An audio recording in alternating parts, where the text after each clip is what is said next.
What if the key to happiness was less? Less desire, less fear, and less pain. Welcome to the quiet revolution of Epicurus, the philosopher who taught that real pleasure isn't indulgence, it's freedom from suffering. And he built an entire garden to prove it.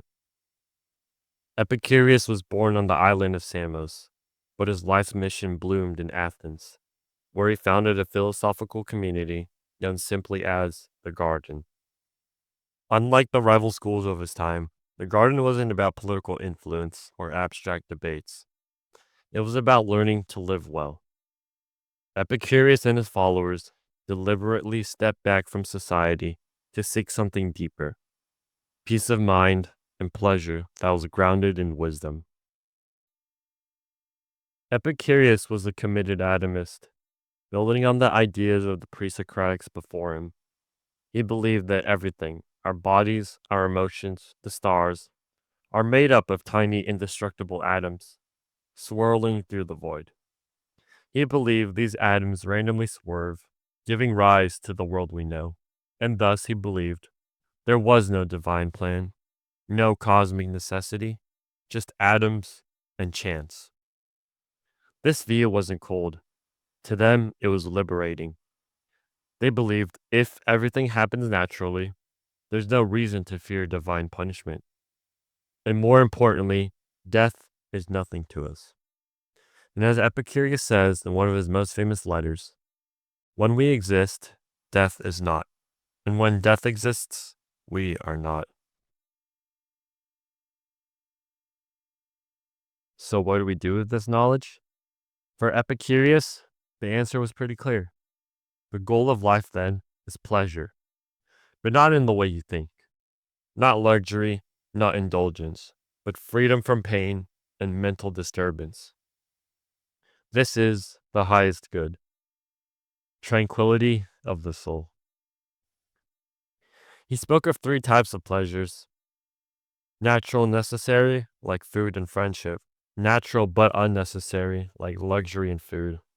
Vain and empty, like fame and power. Epicureans practiced the discipline of desire, only seeking what the body needs. If you wish to be rich, do not add your money, but subtract from your desires. Epicurus didn't just preach, he offered a spiritual technology. He created dogmatic treatises, almost like mantras or meditations for the soul. Epicureans would meditate on pleasure, reflect on past joys, and practice gratitude as a form of healing. They believed philosophy was medicine.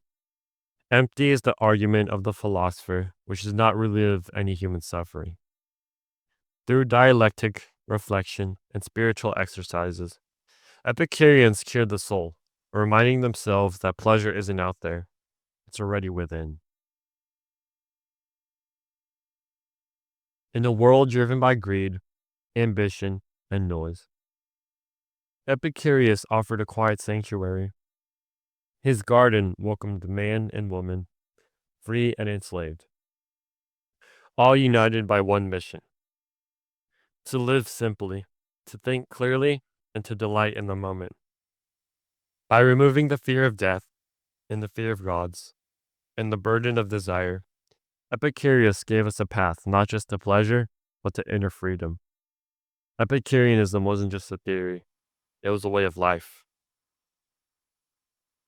If Epicurus challenged your idea of pleasure, make sure to remember, true happiness might not come from getting more, but from needing less.